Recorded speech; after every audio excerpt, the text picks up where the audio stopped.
हाँ, इसमें हम लोग पढ़ने वाले हैं कृषि विपणन की समस्याएं, दोष या चुनौतियां, इसके बारे में पढ़ना आज मैंने।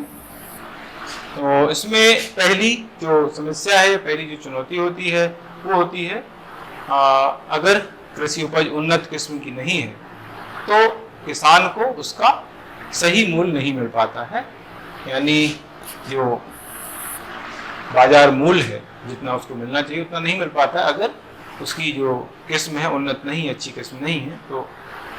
और भंडारण की समस्या जो है सही नहीं होती है, अवैज्ञानिक होती है, यानी वैज्ञानिक नहीं होती है ना। इससे क्या होता है कि अगर हम सही ढंग से भंडारण नहीं करते हैं तो जो फसल है वो जो कीड़े हैं वो खा जाते हैं या फसल जो है नष्ट हो जाती है, जो खाद्यान्न है वो नष्ट हो जाता है। तो ये एक बड़ी समस्या बनी रहती है कि बहुत सारा जो खाद्यान्न है वो खराब हो जाता है, बेकार चला जाता है अगर हम वैज्ञानिक तरीके से भंडारण नहीं करते हैं। तो ये एक चुनौती इसकी मानी जाती है। इसके बाद कम व्यय और यातायात सुविधाओं का अभाव ना, यानी जो ट्रांसपोर्टेशन होता है, जो किसान अपनी फसल को मार्केट तक ले जाता है तो उसमें उसको बहुत ज़्यादा खर्च करना पड़ता है। कम खर्च की यातायात सुविधा नहीं पाई जाती है। कई बार ऐसा होता है कि किसान ने जो फसल उगाई है उसके दाम इतने नहीं रहते, खासतौर से सब्जियों के मामले होता है कि सब्जियों में न्यूनतम समर्थन मूल्य अभी नहीं होता है। मैंने आप लोगों को बताया है कि केरल पहला राज्य है जिसने जो है न्यूनतम समर्थन मूल्य सब्जियों में डिक्लेयर किया हुआ है, लेकिन सब जगह नहीं है। तो सब्जियों के मैटर में ये प्रॉब्लम आती है कि कई बार ऐसा होता है, जैसे टमाटर है, टमाटर के रेट इतने कम है तो किसान क्या करते हैं, बाजार तक नहीं ले जाते हैं और उनको फेंक देते हैं। अगर ले जाते हैं, बाजार तक ले जाएंगे तो उनका खर्च ज़्यादा हो जाएगा, उतने की उनको इनकम नहीं होगी, है ना। तो यातायात की जो सुविधाएं हैं उन बहुत महंगी होती हैं। इस वजह से जो है जो किसान है वो अपनी फसल को मार्केट तक नहीं ले जा पाते हैं, उनको जो है उससे घाटा होने की आशंका रहती है। मूल्य संबंधी जानकारी का अभाव, बाजार के जो मूल्य हैं उनके बारे में जानकारी नहीं होती है ना। न्यूनतम समर्थन मूल्य की जानकारी नहीं होती। मैंने कई बार आप लोगों को बताया है कि जो ग्रामीण किसान है उनको न्यूनतम समर्थन मूल्य के बारे में कोई जानकारी नहीं, पता ही नहीं कि क्या होता है। यही पता नहीं कि एमएसपी कुछ होता है, फिर ये तो बात की बात है कि किसका एमएसपी, किस फसल का एमएसपी सरकार ने कितना डिसाइड किया हो, तो बहुत बात की बात है, ठीक है। तो ये समस्या है।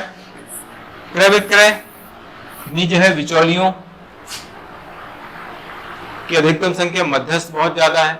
मैंने पहले ही बताया है कि जो गांव के खरीदार होते हैं, स्थानीय खरीदार होते हैं, वो जो है इसका ज्यादा फायदा उठाते हैं। किसान मजबूरी में जो है स्थानीय जो खरीदार है उनको जो अपनी फसल बेच देता है, जिससे जो है व्यक्ति को, किसान को उतना फायदा नहीं हो पाता है जितना उनको मिलना चाहिए, जितनी उसकी मेहनत लगी है, जितनी लागत लगी है। तो बिचौलियों की वजह से जो है किसानों को नुकसान उठाना पड़ता है। विपणन सूचना, मार्केटिंग की जानकारी उतनी नहीं होती है, किस तरह से हम जो है अपनी फसल को बेचें, किसानों को ये जानकारी नहीं रहती है। बाकी जो औद्योगिक क्षेत्र में, सेवा क्षेत्र में जो है विपणन की काफी जानकारी होती है, अवेयरनेस होती है। तो विपणन के संबंध में किसानों का अवेयरनेस अभी भी बहुत कम है। इसके अलावा वित्त की समस्या आती है। विपणन के लिए पैसे ज्यादा चाहिए, मार्केटिंग आपको करना है, अपने प्रोडक्ट को जो है जनता तक पहुंचाना है, उसके बारे में जनता को बताना है, तो उसके लिए पैसे की जरूरत बहुत ज्यादा पड़ती है। तो वित्त के अभाव की वजह से जो है ये समस्या बनी रहती है।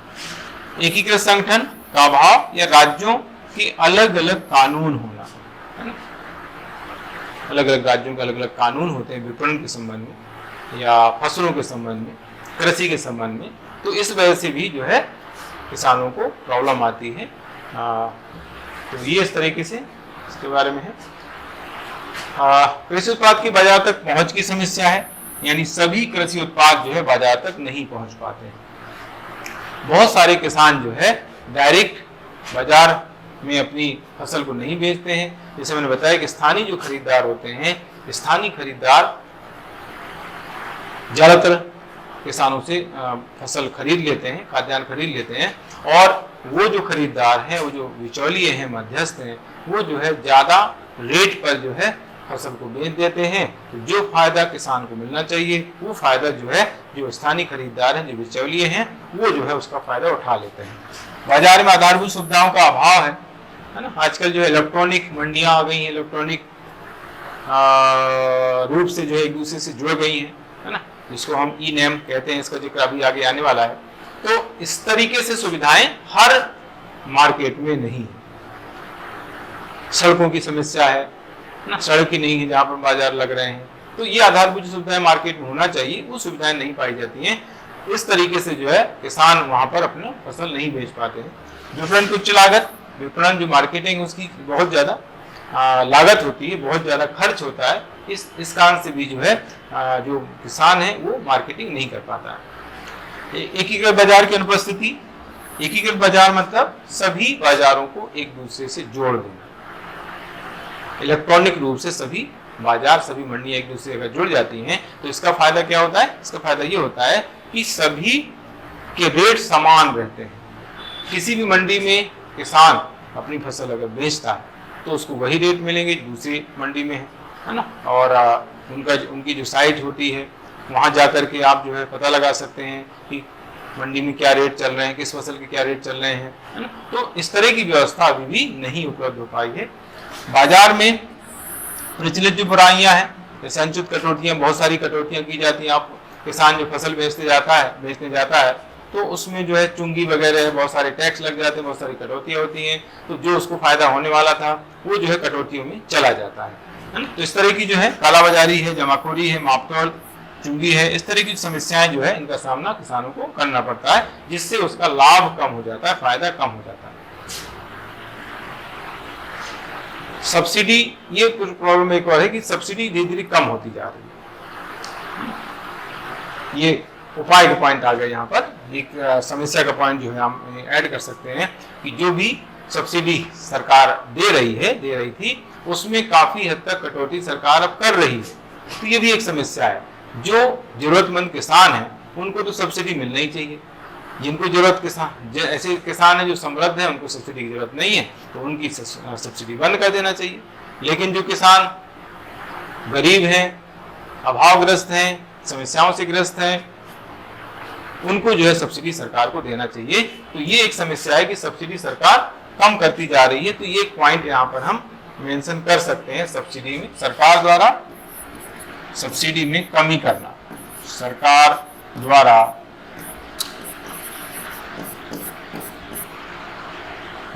लगातार सब्सिडी में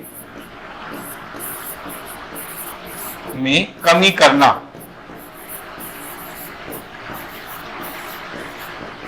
ये सरकार जो है लगातार सब्सिडी में कमी करती जा रही है, तो ये एक समस्या बनी हुई है।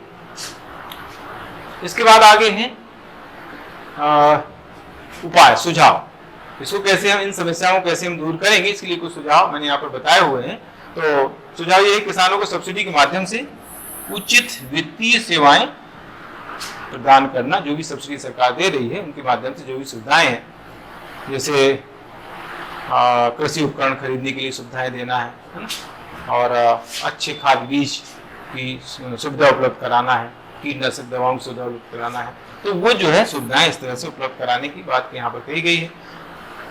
जो मंडियां हैं गांव के निकट होनी चाहिए, जिससे लोगों को जो है, किसानों को ज़्यादा खर्च नहीं करना पड़े, ट्रांसपोर्टेशन खर्च उनका बचेगा अगर पास में मंडियां होंगी, और वहाँ पर वो बेच पाएंगे, बिचौलियों की समस्या समाप्त हो जाएगी, है ना। किसान सोचेगा भाई पास में ही है तो जाके बेच दो, ठीक है। तो पास में मंडियां होना और समय समय पर मंडियों का निरीक्षण करना है। मंडियों का निरीक्षण जो है मंडी इंस्पेक्टर करते हैं। मंडी इंस्पेक्टर एक पोस्ट होती है जो व्यापक के जरिए भरी जाती है, तो मंडी इंस्पेक्टर जो है इसकी जांच करते रहते हैं कि कहीं जो है कोई प्रॉब्लम तो नहीं हो रही है, किसानों के साथ कोई गलत तो नहीं हो रहा है, उचित दाम पर जो है फसल खरीदी जा रही है कि नहीं की जा रही है। तो ये सारी चीजें जो है चलती रहती है। इसके बाद आता है सहकारी कृषि विपणन समितियों की स्थापना करना। एक्चुअली गांव में जो है सहकारी जो समितियां हैं उनके माध्यम से फसल खरीदी जाती हैं, और ये समितियां जो है किसानों से उचित मूल्य पर, न्यूनतम समर्थन मूल्य से मिनिमम उतने मूल्य पर फसल खरीद लेते हैं, और फिर जो है ये इसका यूज के जो पीडीएस है, जो सार्वजनिक वितरण प्रणाली है, उसके माध्यम से उसका यूज किया जाता है। तो सहकारी जो कृषि विपणन समितियां हैं, इनके द्वारा किसानों से अच्छा बर्ताव किया जाता है, किसानों से सही रेट पर फसल खरीदी जाती है। तो इनकी स्थापना करना, व्यवस्थित तथा पारदर्शी विपणन की दशाओं का निर्माण करने हेतु जो है बाजार का नियमन करना, बाजार की जो व्यवस्था है उसका नियमन करने के लिए नियमित रूप से जो इसकी व्यवस्था करना चाहिए, है ना। और बाजार में कुछ गड़बड़ तो नहीं चल रहा है, उसका कार्यकलाप सही चल रहा है, तो इस तरह की नियमन की व्यवस्था, निरीक्षण की व्यवस्था रेगुलर होना चाहिए। आधारभूत संरचना का निर्माण करना, जैसे भंडार गृह, शीतगृह हैं। किसान क्या है, छोटे किसान होते हैं, उनके पास जो है इतनी व्यवस्था नहीं रहती है कि वो जो है अपने घर में अनाज का भंडार कर सकें। तो जगह जगह पर अगर भंडार गृह, शीत गृह उपलब्ध कराए जाते हैं, तो इससे जो है जो अनाज है उसको वो खराब होने से बच जाता है। कोल्ड स्टोरेज में जो है जो भी सब्जियां वगैरह होती हैं, फल वगैरह होते हैं, वो वहां पर रखे जाते हैं। तो ये व्यवस्था जो है लोगों के पास घर में नहीं हो पाती है। तो इसकी व्यवस्था अगर की जाती है तो बहुत सारी फसल, बहुत सारे फल, अनाज है और सब्जियां हैं, वो खराब होने से बच जाते हैं। किसानों में जागरूकता का विकास करना, किसानों को जो है ये बताना कि भाई सरकार जो है किसानों के लिए क्या कर रही है, सरकार कौन कौन सी योजनाएं चला रही है, न्यूनतम समर्थन मूल्य क्या होता है और इससे क्या फायदे होते हैं, किसानों को न्यूनतम समर्थन मूल्य से कम रेट पर अपनी फसल नहीं बेचना है। तो ये सारी चीजें जो है उनको बताई जाएंगी, तो इससे जो है किसानों को फायदा होगा। अब यहाँ पर मैंने लिखे हैं प्रयास। सरकार द्वारा कृषि विपणन हेतु क्या क्या सरकारी प्रयास किए जा रहे हैं, उसके बारे में यहाँ पर मैंने बताया हुआ है। तो सबसे पहला है, सरकार न्यूनतम समर्थन मूल्य डिक्लेयर करती है ना। MSP का डिक्लेरेशन सरकार द्वारा किया जाता है, मिनिमम सपोर्ट प्राइस को जो है डिक्लेयर करती है, सभी जानते हैं। भारतीय खाद्य निगम FCI, food corporation of India की स्थापना सरकार ने की है 1965 में, इसको स्थापित किया गया है। भारतीय खाद्य निगम अधिनियम 1965, भारतीय खाद्य निगम अधिनियम 1965 के तहत जो है ये स्थापित किया गया है। और ये जो है सरकार की एजेंसी है और ये किसानों से जो है उचित मूल्य पर फसलें खरीदती है, खाद्यान्न खरीदती है। और ये जो है इसका यूज दो तरीके से करती है। एक तो PDS सिस्टम में ये खाद्यान्न जाता है, जहां पर रियायती दर पर, कम दर पर जो है गरीब लोगों को खाद्यान्न उपलब्ध कराया जाता है, जैसे मैंने पहले बताया है। तो इसमें क्या होता है कि जो भी डिफरेंस आता है, ज़्यादा पैसे दे करके किसानों से खाद्यान्न खरीदा जाता है और कम पैसे में PDS के तहत इसको बेचा जाता है। हम जब PDS पढ़ेंगे तो वहां पर ये पूरा मैं बताऊंगा कि कैसे कैसे PDS चलता है, किस तरह से काम करती है PDS व्यवस्था। खाद्यान्न, भारतीय खाद्य निगम का उसमें क्या रोल होता है, राज्य सरकारों का क्या रोल होता है, पूरा मैंने डायग्राम के माध्यम से इसको बताया हुआ है। आप आगे पढ़ेंगे तो आपको सारी चीजें क्लियर हो जाएंगी। तो भारतीय खाद्य निगम का जो रोल है वो PDS को चलाने में है। और बफर स्टॉक भी इसके द्वारा स्थापित किए जाते हैं। बफर स्टॉक में बहुत सारा खाद्यान्न जो है रखा जाता है, इकट्ठा करके रखा जाता है, स्टोर करके रखा जाता है। कभी भी जब कुछ प्रॉब्लम आती है, कुछ इमरजेंसी होती है, खाद्यान्न की कमी हो जाती है, तो बफर स्टॉक से वो खाद्यान्न निकाल करके लोगों तक सप्लाई किया जाता है। तो इस तरीके से भारतीय खाद्य निगम का इस मामले में बहुत बड़ा रोल माना जाता है। 1965 में इसकी स्थापना हुई है। बाकी इसका डिटेल हम जो है अलग से पढ़ेंगे। आपके सिलेबस में खाद्य सुरक्षा और सार्वजनिक वितरण प्रणाली PDS दिया हुआ है, तो वहां पर हम सारी डिटेल पढ़ने वाले। इसके बाद आता है कृषि उत्पादों को बेचने हेतु APMC जो है मंडियां होती हैं, नाम इलेक्ट्रॉनिक मंडियां है ये। यहाँ पर जो है इनको स्थापित करने की बात कही गई है, स्थापित की गई है इस तरह की मंडियां, इलेक्ट्रॉनिक मंडियां इनको कहा जाता है ना। तो इसके द्वारा यहाँ पर जो खाद्यान्न बेचने से लोगों को सही दाम पर फसलें उपलब्ध, सही दाम मिलेंगी फसलों के। तो इस तरीके से जो है इस तरह की मंडियां स्थापित करने प्रयास किया जा रहा है सरकार द्वारा। इसके बाद कृषि उत्पादन संग्रहण के लिए भंडार गृहों की सुविधाओं का प्रावधान करना। जैसे मैंने बताया है कि भंडार गृह होने से जो है किसानों को फायदा मिल जाता है, किसानों की जो फसल बर्बाद नहीं हो पाती है। तो भंडार गृह जो है स्थापित सरकार द्वारा किए जा रहे हैं जगह जगह। इसके बाद खाद्य प्रसंस्करण की नीति को बढ़ावा सरकार दे रही है। खाद्य प्रसंस्करण के माध्यम से इस तरह के उद्योग लगाए जाते हैं जिसमें जो खाद्यान्न की जो वस्तुएं हैं उनका उपयोग जो है करके और कुछ नई चीज बनाई जाती है। जिसमें पहले बताया है जैसे टमाटर है, जो खराब होने वाली वस्तुएं होती हैं उनसे जो है कुछ नई चीज बना दी जाती है। जैसे टमाटर है, टमाटर खराब जल्दी हो जाता है तो टमाटर से टमाटर सॉस बना दिया जाता है। तो इस तरह की जो है चीजें इसमें बनाई जाती है, नए प्रोडक्ट बनाए जाते हैं। तो इस नीति को बढ़ावा दिया जा रहा है जिससे किसानों को बहुत ज्यादा फायदा मिल रहा है। नाबार्ड जो NABARD national bank for agriculture and rural development, ये जो है हम पढ़ने वाले हैं। आगे हम इसका टॉपिक आएगा। अभी कृषि वित्त हम पढ़ेंगे तो वहां पर इसका जिक्र आने वाला है। अगला टॉपिक वही है, तो उसमें नाबार्ड की बड़ी भूमिका होती है। National bank for agriculture and rural development, भारतीय कृषि ग्रामीण विकास बैंक। तो ये इस तरीके से राष्ट्रीय कृषि ग्रामीण विकास बैंक, ये इसका पूरा नाम है नाबार्ड का, और शॉर्ट में नाबार्ड बोलते हैं, NABARD। तो इसको जो है आगे हम पढ़ने वाले हैं। इसके द्वारा फायदा क्या हो रहा है, इसके द्वारा जो है कृषि ऋण उपलब्धता, आसानी से कृषि ऋण उपलब्ध हो जा रहा है। हालांकि नाबार्ड जो है डायरेक्ट जो है किसानों को उधार नहीं देता है, नाबार्ड उन बैंकों को उधार देता है जो किसानों को उधार देते हैं या ग्रामीणों को उधार देते हैं, है ना। तो नाबार्ड जो है क्षेत्रीय ग्रामीण बैंक, सहकारी बैंक, भूमि विकास बैंक, ये जो 3 बैंक हैं इनको जो है नाबार्ड द्वारा ऋण की व्यवस्था की जाती है, वित्त की व्यवस्था की जाती है। ये तीनों बैंक जो है फिर किसानों को, ग्रामीणों को उधार उपलब्ध कराते हैं और इससे जो है कृषि तथा ग्रामीण विकास को बढ़ावा मिलता है। नाबार्ड को RBI जो है वित्त उपलब्ध कराता है और नाबार्ड इन बैंकों को वित्त उपलब्ध कराता है। ये बैंक जो है जनता को या किसानों को वित्त उपलब्ध कराने का काम करते हैं। ये सारी डिटेल जब हम नाबार्ड के वहां पर पढ़ें। तो ये नाबार्ड की स्थापना से क्या फायदा हुआ है, आसानी से ऋण उपलब्ध हो जाता है कृषि कार्यों के लिए, व्यापार तथा निवेश को इससे आसानी होती है, इसको बढ़ावा मिलता है।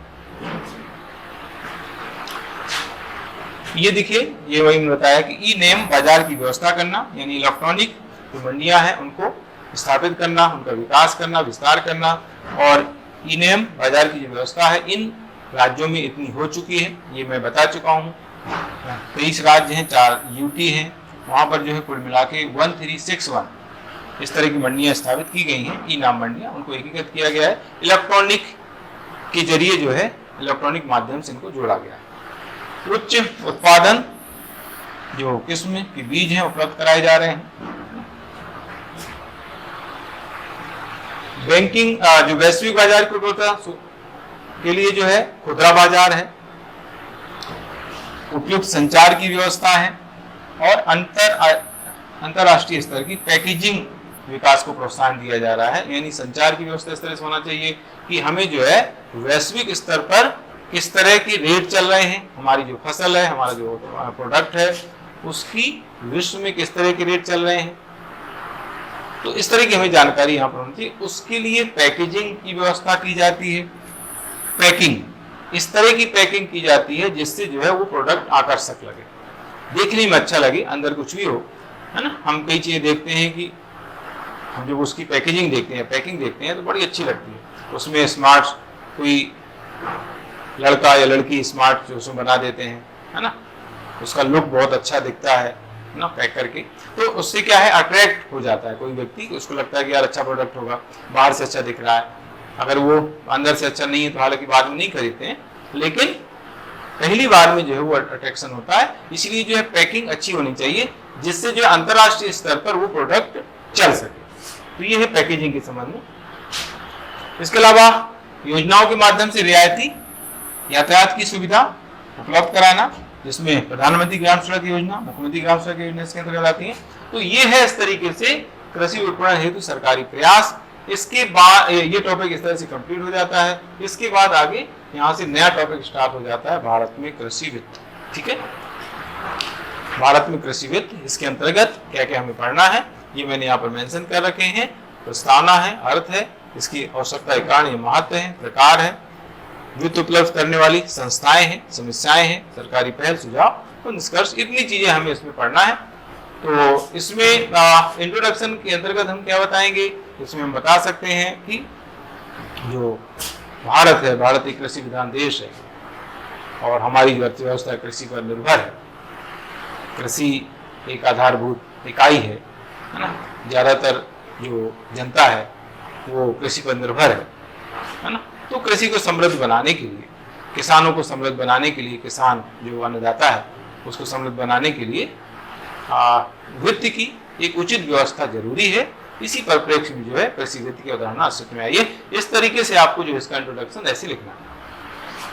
फिर मैंने इसका अर्थ बताया हुआ है। कृषि संबंधी जो आवश्यकताएं हैं इनकी पूर्ति के लिए जो सहायता की जाती है उसको कहते हैं कृषि वित्त, है ना। कृषि संबंधी जितने भी कार्य हैं उन सभी कार्यों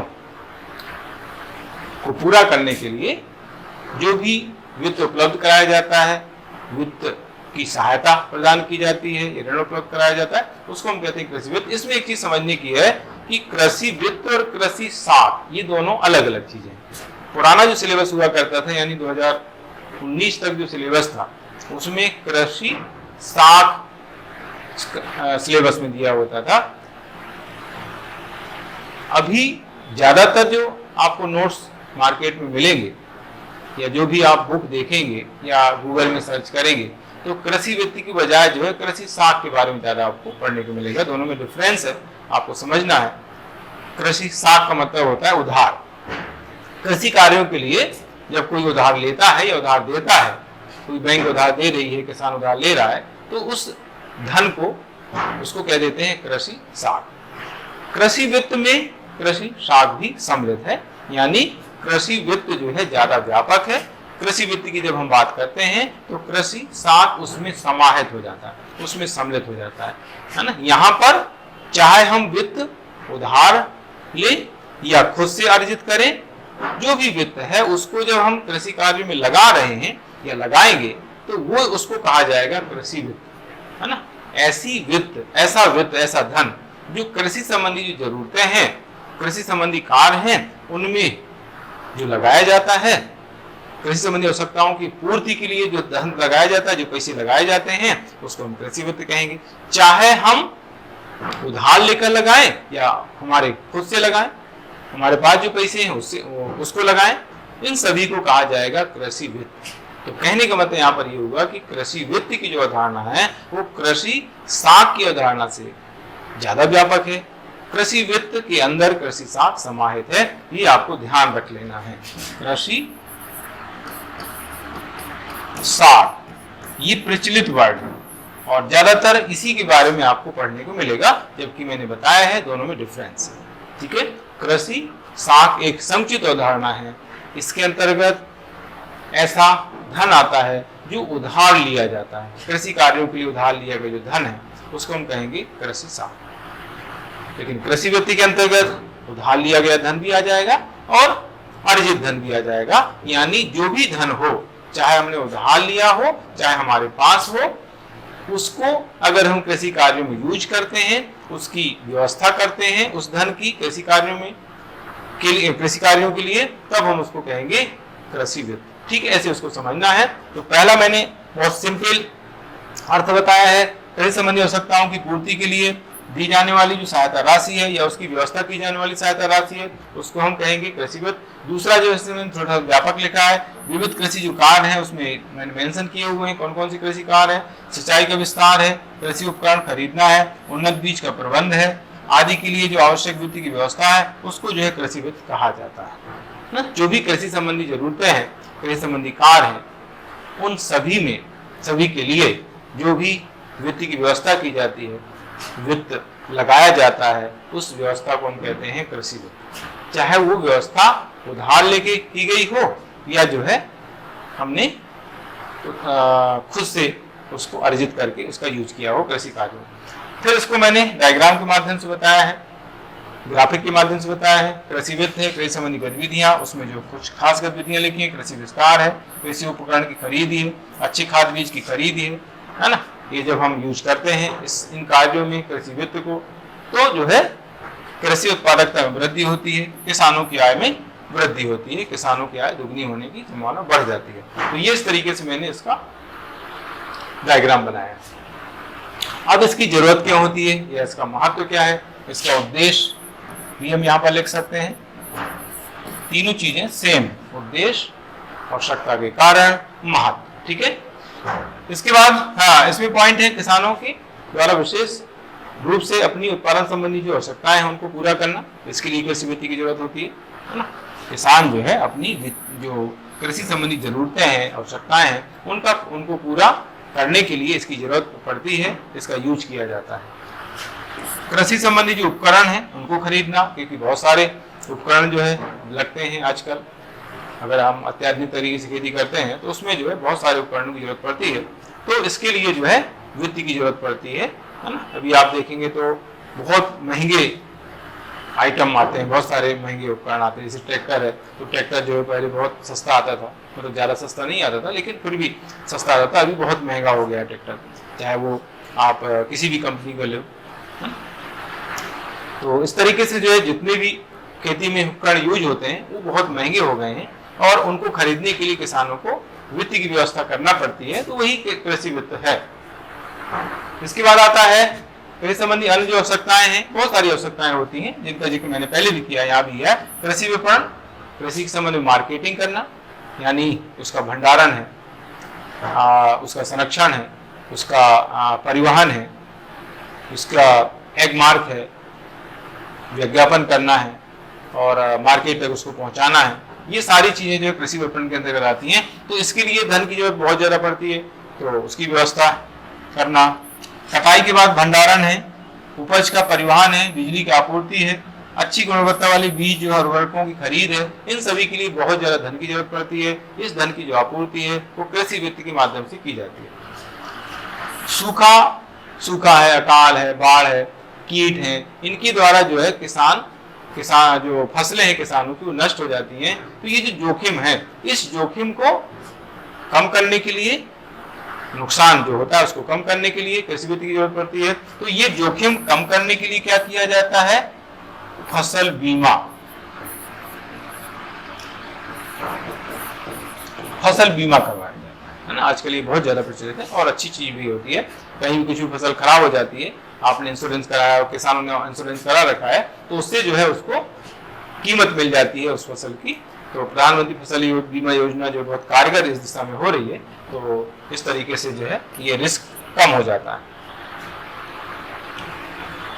उसके बाद आता है कृषि कार्यों के लिए सिंचाई का विस्तार करना। कृषि कार्य बिना सिंचाई के नहीं होते हैं, है ना, फसलें ही नहीं होती है, तो सिंचाई का विस्तार करना है कृषि उत्पादकता को बढ़ाने के लिए। उसके लिए भी पैसे की जरूरत पड़ेगी, है ना। आपको ट्यूबवेल बोर करवाना पड़ेगा, तो मोटर वगैरह महंगी आती हैं, बोर भी आजकल बहुत महंगे आते हैं, बोर होते हैं। तो इन सभी कार्यों के लिए जो है पैसे की जरूरत पड़ती है। अब बोर हो गया है, मोटर भी आ गई है, अब पाइप चाहिए रहते हैं, खेतों में सिंचाई करना है तो उसके लिए पाइप चाहिए है, तो पाइप भी जो है आपको लेना पड़ेंगे। तो इस तरीके से जो है सिंचाई का विस्तार करना है, तो उसमें बहुत सारा पैसा लगता है, वित्त लगता है। उसके लिए कृषि वित्त की जरूरत पड़ती है। कृषि में निवेश को बढ़ावा देना है, इन्वेस्टमेंट करना है, कोई नई जमीन खरीदना है, जमीन का समतलीकरण करना है ना, उसमें अच्छे खाद बीज का यूज करना है, अच्छे उपकरणों का यूज करना है। तो इसके लिए जो है बहुत ज्यादा धन की जरूरत पड़ती है।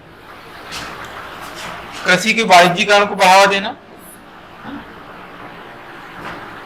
कृषि के वाणिज्यीकरण को बढ़ावा कैसे दिया जाता है, नगदी फसलों का उपभोग करके, है ना, नगदी फसलों को उगाना, उनका उत्पादन करना, इससे जो है कृषि के वाणिज्यीकरण को बढ़ावा मिलता है और इससे जो है किसानों को फायदा होता है। लेकिन इन सब कार्यों के लिए पैसे की जरूरत पड़ती है, क्योंकि इस तरह की जो फसलें हैं, इस तरह के जो बीज होते हैं वो महंगे आते हैं, है ना। फिर उसमें जो है दवाइयाँ यूज होती हैं, बहुत वो भी महंगी आती हैं आजकल, है ना। कीटनाशक दवाएं यूज होती हैं, है ना। ऐसी दवाइयाँ होती हैं जिससे जो है जल्दी फसल पक जाती है, कीट नहीं लगते हैं, है ना। तो ये सभी कार्यों के लिए बहुत ज़्यादा धन की जरूरत पड़ती है और कृषि वित्त इसलिए इसके लिए आवश्यक होता है। परंपरागत कृषि को तकनीक आधारित कृषि में बदलना, जो परंपरागत कृषि की जा रही है उसको तकनीक आधारित कृषि बनाना, यानी आधुनिक कृषि बनाना, अत्याधुनिक तरीके से उसको करना। इसके लिए बहुत सारे उपकरण लगते हैं, है ना, बहुत सारी तकनीक यूज की जाती है। ठीक है, कृषि को लाभ का व्यवसाय बनाना, है ना, खेती जो है उसको लाभ का व्यवसाय बनाना। लाभ का व्यवसाय कब रहेगा? जब अत्याधुनिक तरीके से खेती की जाएगी, अच्छे किस्म के बीज यूज किए जाएंगे, कीटनाशक दवाओं का यूज किया जाएगा, अच्छे उर्वरकों का यूज किया जाएगा। इन सभी चीज़ों के लिए बहुत ज़्यादा धन की जरूरत होती है, इसके लिए कृषि वित्त आवश्यक होता है। किसानों की आय को दोगुना करना, 2022 तक किसानों की आय को दोगुना करने का लक्ष्य रखा गया था। तो किसानों की आय को दोगुना करना है किसानों को, तो उसके लिए जो है बहुत ज़्यादा उसको धन लगाना पड़ेगा, इन्वेस्टमेंट करना पड़ेगा, तभी जो उसकी आय दोगुनी हो पाएगी। किसानों द्वारा जो आत्महत्या की जा रही है उससे उनको बचाना। किसान जो है लगातार आत्महत्या कर रहे हैं, क्यों कर रहे हैं? क्योंकि उनको ऋणग्रस्त हो रहे हैं, बहुत ज़्यादा ऋणग्रस्ता बढ़ गई है। तो उनकी ऋणग्रस्ता को कम करने के लिए वित्त की जरूरत होगी। तो वित्त उपलब्ध कराने के लिए कृषि वित्त जरूरी होगा। तो कृषि वित्त के जरिए जो है किसानों की ऋणग्रस्ता को कम किया जा सकता है और उनको आत्महत्या करने से बचाया जा सकता है। फिर इसके बाद कृषि वित्त के प्रकार, कृषि वित्त नहीं वित्त के प्रकार हैं, चलिए ये वित्त के प्रकार के अंतर्गत हम ये पढ़ रहे हैं। तो इसमें उद्देश्य के आधार पर 2 प्रकार है और समय अवधि के आधार पर 2 प्रकार है, उत्पादक और अनुत्पादक। अल्पकालिक शॉर्ट टर्म, मध्यकालिक मिड टर्म, दीर्घकालिक लॉन्ग टर्म। ये जो है समयावधि के आधार पर 3 प्रकार है। उद्देश्य के आधार पर उत्पादक, उत्पादक का मतलब होता है ऐसी गतिविधि में धन लगाना जिससे कुछ हमें अर्निंग हो, कुछ हमें अर्जित हो, फायदा हो, उसको कहते हैं उत्पादक। उत्पादक गतिविधि ऐसी गतिविधि होती है जिसमें हम कुछ पैसे लगा रहे हैं, धन लगा रहे हैं, इन्वेस्टमेंट कर रहे हैं, तो हमें जो है उससे अर्निंग होती है। तो ऐसी गतिविधि को उत्पादक कहा जाता है। तो इसके अंतर्गत कृषि है, पशुपालन है, मत्स्यन है, डेयरी उद्योग है, बागवानी है, ग्रामीण उद्योग है। इनमें जो है अगर हम पैसे खर्च करते हैं, इन्वेस्टमेंट करते हैं, तो हमें जो है उसका आउटपुट मिलता है, हमें उससे अर्निंग होती है, तो उसको कहते हैं उत्पादक। उत्पादक गतिविधि इसको कहा जाता है। इसके बाद अनुत्पादक, अनुत्पादक में ऐसी गतिविधि आती है जिसमें अगर हम पैसे खर्च करते हैं तो उससे कोई हमें आउटपुट नहीं मिलता है ना, हमें कोई उससे अर्निंग नहीं होती, कोई इनकम नहीं होती है। तो ऐसी जो गतिविधियां होती है उसको अनुत्पादक बोला जाता है। इसमें पारिवारिक खर्च होता है, जो घरेलू खर्च होता है ना, घर में खाने पीने में खर्च होता है, और गैस सिलेंडर का खर्च है, जो झाड़ू पोंछे का खर्च, जो मेट आती है, जो काम करने वाली जो भाइयाँ आती हैं, उनका जो खर्च होता है। तो ये सारा जो खर्च है, सारा जो पैसा लगाया जाता है, उसका कोई आउटपुट नहीं होता, लेकिन वो जरूरी है, हालांकि जरूरी होता है, लेकिन वो अनुत्पादक के अंतर्गत आता है क्योंकि उसमें कोई हमें आउटपुट नहीं मिलता, कोई अर्निंग नहीं होती है।